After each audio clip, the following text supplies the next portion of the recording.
Assalamualaikum warahmatullahi wabarakatuh. Halo, perkenalkan nama saya Haura Kasum Jahra. Saya mahasiswi UIN Syarif Hidayatullah Jakarta. Saya berasal dari Fakultas Ilmu Tarbiyah dan Keguruan, jurusan Bahasa Inggris. Dan saya juga merupakan salah satu anggota muda dari UKM Bahasa Flat 20. Pada video kali ini saya akan membahas mengenai materi bahasa Inggris berkaitan dengan tenses dan modal auxiliary. Sebelum membahas lebih jauh lagi, saya akan memberitahu pengertian itu tersendiri dari tenses. Tenses adalah bentuk kata kerja dalam bahasa Inggris untuk menunjukkan atau menyatakan waktu. Dengan adanya tenses, maka membuat pernyataan menjadi lebih jelas waktu terjadinya. Apakah sesuatu terjadi di masa lampau, atau terjadi saat ini, ataupun dapat terjadi di masa depan. Sedangkan modal auxiliary memiliki pengertian yaitu sekelompok kata bantu yang merupakan bagian dari auxiliary yang memberikan arti pada suatu kalimat.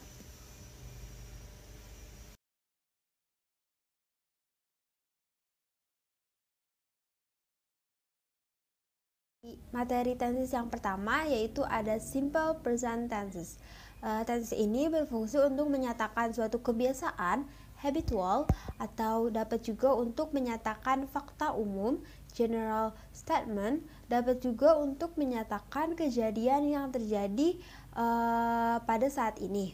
Pola kalimatnya yaitu ada untuk kalimat positifnya dapat menggunakan subjek plus subjek di sini yaitu untuk I, you, we, they ditambah dengan verb one. Sedangkan untuk subjek she, he, it itu menggunakan verb one ditambah akhiran s atau es. Sedangkan untuk kalimat negatifnya dapat menggunakan pola subjek I, you, we, they ditambah do ditambah not plus verb one. Sedangkan untuk subjek she, he, it menggunakan does plus not plus verb one. Sedangkan untuk kalimat interrogatif atau kalimat tanyanya dapat menggunakan pola kalimat do plus I, you, we, they plus verb one. Sedangkan untuk subjeknya she, he, it dapat menggunakan dash plus she, he, it plus verb one dan kalimat dan tanda tanya. Bisa dilihat contohnya yaitu pada kalimat I cook noodle. I sebagai subjek, cook-nya sebagai verb one. Sedangkan untuk subjek she ditambahkan huruf s di belakangnya yaitu she cooks noodle. Sedangkan untuk kalimat negatifnya, jika subjeknya menggunakan we, maka kalimatnya we do not swim. Sedangkan untuk subjeknya he, kita bisa menggunakan she doesn't not swim. Dan contoh kalimat tanyanya atau interrogatifnya kita dapat menggunakan subjek you. Contohnya yaitu pada do you read a book? Atau bisa juga jika kita menggunakan subjeknya itu she, maka tinggal diganti do diganti dengan dash yaitu dash she read books, dan jangan lupa tambahkan tanda tanya di akhir kalimat.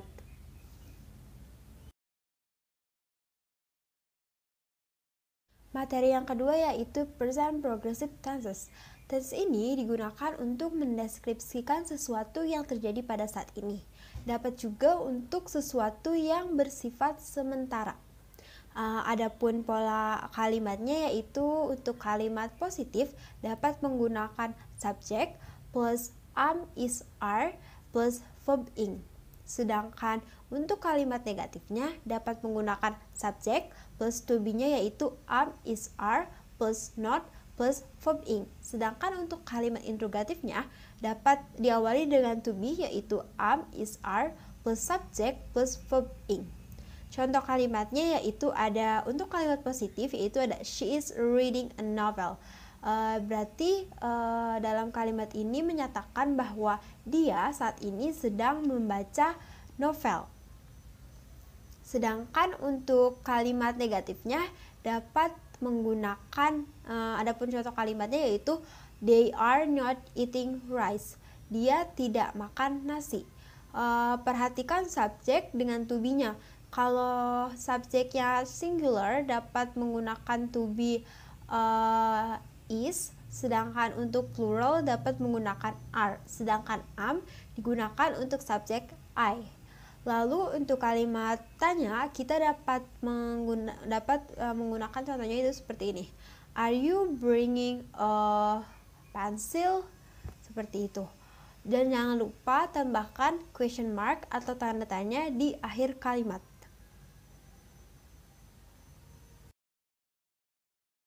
Sedangkan tenses yang keempat yaitu ada simple past. Simple past ini digunakan untuk sesuatu yang terjadi di masa lampau. Jadi ketika kita ingin membicarakan sesuatu yang sudah terjadi, maka kita dapat menggunakan simple past. Adapun pola kalimat dari simple past ini yaitu untuk kalimat positifnya kita dapat menggunakan subjek plus verb to. Dan sedangkan untuk kalimat negatif ya, kita dapat menggunakan subjek plus did plus not plus verb one. Dan untuk kalimat tanyanya, kita dapat menggunakan did plus subjek plus verb one. Contoh kalimatnya yaitu ada untuk kalimat positifnya yaitu Rara bought new lipstick last night. Di sini bouke itu merupakan verb kedua dari buy itu verb one, terus bought-nya verb kedua, yaitu berarti Rara membeli lipstick kemarin malam. Kan lipstiknya itu sudah dibeli di masa lampau dan baru saat ini Rara bilang, jadi dapat menggunakan simple past. Selanjutnya untuk kalimat negatifnya kita dapat contoh kalimatnya itu seperti ini. I did not sleep well last night. Yaitu ada did not, tambahkan did not untuk menyatakan kalimat negatif. Setelah itu kata kerjanya kembali ke bentuk awal yaitu verb one, bukannya verb kedua. Selanjutnya untuk contoh kalimat tanyanya diawali dengan to be yaitu to be dari simple past yaitu ada did, maka dapat berarti seperti ini. Did you see my phone on the table? Apakah kamu melihat handphone saya di atas meja?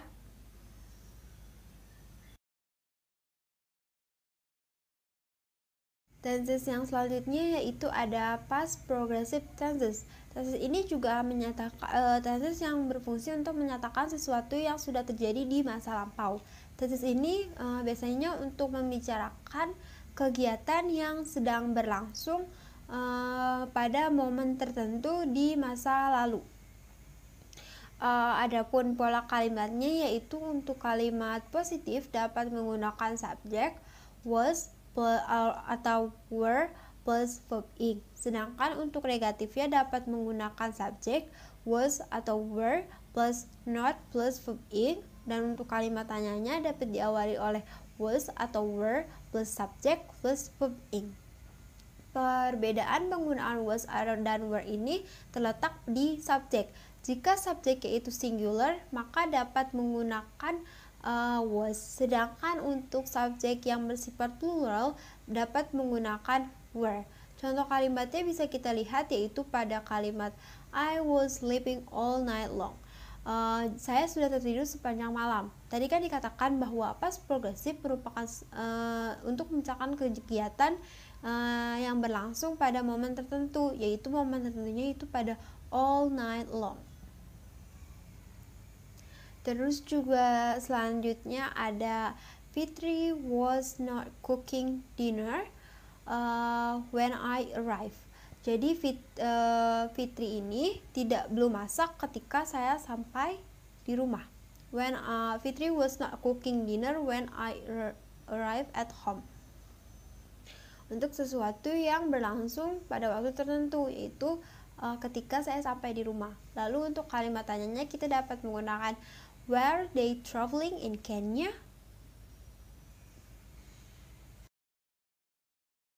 Selanjutnya ada tenses present perfect.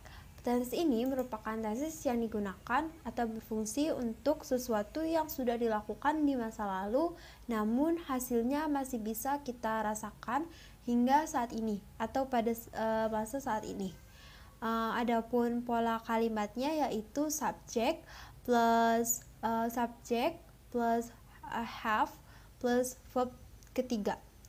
Untuk kalimat negatifnya dapat menggunakan untuk positifnya kita dapat menggunakan subject plus has atau have plus verb ketiga. Sedangkan untuk kalimat negatifnya kita dapat menggunakan subject have atau has plus not plus verb ketiga, dan untuk kalimat tanyanya diawali oleh have atau has plus verb ketiga. Perbedaan penggunaan have dan has ini terletak pada subjeknya. Jika subjeknya I, you, we, they, maka kita menggunakan have. Tetapi berbeda jika subjeknya itu she, he, it, maka menggunakan has plus verb ketiga. Contoh kalimatnya yaitu contoh kalimat positifnya yaitu she has watched this movie, yang artinya dia sudah menonton film ini. Dia sudah menonton film ini di masa lampau, tapi dia masih bisa merasakannya, seperti mungkin perasaan takut ketika nonton film horor ataupun seperti itu. Sedangkan untuk kalimat negatifnya kita dapat menggunakan she has not watched this movie. Dan untuk kalimat positifnya, untuk kalimat tanyanya atau interrogatifnya kita dapat menggunakan menggunakan kalimat seperti ini. Has she watched this movie? Dan diakhiri oleh question mark atau tanda tanya. Jika itu subjeknya she, maka menggunakan has. Tapi jika subjeknya diganti menjadi I, maka kita menggunakan have. Contohnya bisa diganti seperti ini. I have watched this movie. Selanjutnya yaitu ada tenses past perfect. Tenses ini biasanya untuk menyatakan suatu kejadian yang sudah selesai sebelum perbuatan lain terjadi dengan keterangan waktu. Jadi ada keterangan waktunya. Atau juga bisa untuk mengungkapkan atau berbicara mengenai sesuatu yang sudah terjadi di masa lalu dan ingin menyebutkan sesuatu telah terjadi lebih dahulu. Jadi untuk mention sesuatu yang sudah terjadi lebih dahulu di masa lampau. Adapun pola kalimatnya yaitu ada untuk kalimat positifnya dapat menggunakan subject plus had plus verb ketiga dan bisa juga ditambahkan objek. Lalu ada yang kalimat negatifnya dapat subject plus had plus not plus verb ketiga. Sedangkan untuk kalimat tanyanya dapat menggunakan had plus subject plus verb ketiga. Adapun contoh kalimatnya yaitu pada kalimatnya seperti ini. She had already left when he got there. Jadi dia sudah lebih dahulu pergi sebelum subjek si dianya sudah di sana. Lalu contohnya, sedangkan untuk kalimat negatifnya yaitu ada Jack had not believed Mary since first time. Jadi untuk mengungkapkan kejadian yang sudah selesai dengan adanya keterangan waktu. Terus kalimat tanyanya dapat berupa seperti ini. Had Jack believed Mary signs first time? Future tenses. Tense ini untuk menyatakan sesuatu yang terjadi di masa depan. Nah, penggunaannya itu bisa menggunakan will atau be going to. Perbedaannya yaitu pada jika prediksi atau 50% kemungkinan akan terjadi di masa depan, maka kita akan menggunakan will. Tetapi jika sesuatu yang benar-benar akan terjadi dan kita dapat pastikan bahwa 90% pasti akan terjadi, maka kita dapat menggunakan be going to. Contohnya kita bisa lihat pada kalimatnya yaitu seperti I will get home around 6. Berarti dia memperkirakan bahwa dia akan sampai di rumah sekitar jam 6. Tapi dia belum tahu pasti apakah dia benar-benar sampai atau mungkin bisa lebih. Jadi dia masih memprediksi, maka kita menggunakan will. Sedangkan jika kita menggunakan be going to pada kalimatnya seperti ini, I'm going home at 6 o'clock. Berarti dia benar-benar sudah memastikan bahwa jam 6 dia sudah sampai di rumah.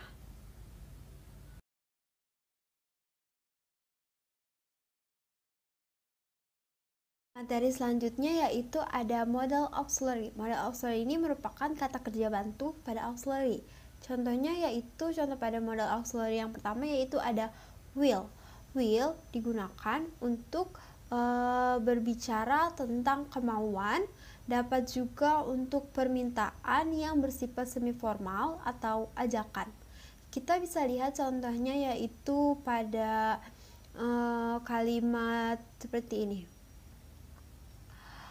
I will go to office tomorrow. Saya akan pergi ke kantor besok. Berarti ini berbicara tentang kemauan untuk pergi ke kantor. Selanjutnya, model auxiliary yang kedua yaitu ada would. Would ini biasanya digunakan untuk permintaan yang lebih sopan dan lebih halus daripada will. Dapat juga would ini bukan bentuk lampau. Berarti would dapat digunakan untuk kejadian di masa saat ini atau di masa depan. Contoh kalimatnya yaitu ada would you like another cup of tea? Apakah kamu suka teh, salah satu teh ini? Nah, di sini tuh untuk permintaan. Apakah kamu suka? Terus juga bisa untuk would bukan berarti bentuk masa lampau. Contoh kalimatnya itu pada would you come to party tomorrow night? Apakah kamu mau datang pada pesta di malam hari, di besok malam? Ini berarti kejadiannya bukan sesuatu yang terjadi di masa lampau.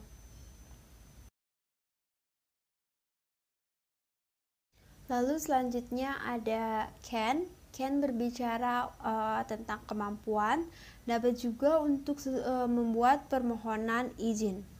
Contoh kalimatnya yaitu ada pada contoh kalimatnya itu seperti I can speak Mandarin. Saya dapat berbicara Mandarin. Berarti ini kemampuan berbicara dalam bahasa Mandarin. Terus juga dapat untuk permohonan izin yaitu can I ask you some question? Selanjutnya ada could. Could ini lebih halus daripada can, dan could ini juga bukan bentuk kata lampau, yaitu contoh kalimatnya dapat could you speak Mandarin? Dapatkah kamu berbicara dalam bahasa Mandarin? Selanjutnya yaitu ada my. My ini untuk menyatakan kemungkinan, dapat juga untuk meminta izin yang lebih formal. Contoh kalimatnya bisa kita lihat pada contoh kalimat seperti ini. He might work out and consume healthy food every day. Jadi di sini menunjukkan kemungkinan bahwa si dia mungkin olahraga dan mengonsumsi makanan sehat setiap hari. Adapun contoh kalimat untuk meminta izin yang lebih formal, kita dapat menggunakan might I go home now. Selanjutnya ada might. Might ini biasanya untuk menyatakan situasi yang terbukti tidak terjadi, yang terbukti tidak dapat terjadi, atau faktanya kita belum ketahui. Faktanya belum diketahui. Contoh kalimatnya yaitu pada kalimat seperti ini. Your doctor might have warned you not to eat red meat. Dokter kamu memperingati bahwa kamu tidak boleh mengonsumsi daging merah. Tapi faktanya kita belum mengetahui apakah dokternya benar-benar memperingati atau belum. Selanjutnya itu ada shall. Shall biasanya untuk menyatakan kewajiban pada situasi tertentu. Contohnya yaitu pada kalimat the recruitment manager shall give the report. Give a report the employee perform the manager. Manager recruitment harusnya memberikan laporan kinerja karyawan kepada direktur. Jadi manager recruitment ini mempunyai kewajiban untuk memberikan laporan kinerja karyawan kepada direktur. Lalu selanjutnya ada should. Should untuk memberikan saran atau nasihat. Contohnya yaitu pada you should see the doctor. Subjek memberikan saran untuk menemui atau melihat mengunjungi dokter. Lalu selanjutnya ada must. Must untuk mengekspresikan kewajiban atau juga dapat mengekspresikan sebuah kebutuhan. Contohnya pada kalimat we must go to the bed now. Berarti kita harus pergi ke tempat tidur. Kewajiban untuk pergi ke tempat tidur untuk menyatakan kewajiban. Lalu ada juga ought to. Ought to untuk menyatakan apa yang benar dan apa yang tepat. Contohnya pada kalimat I ought to wear high quality running shoes.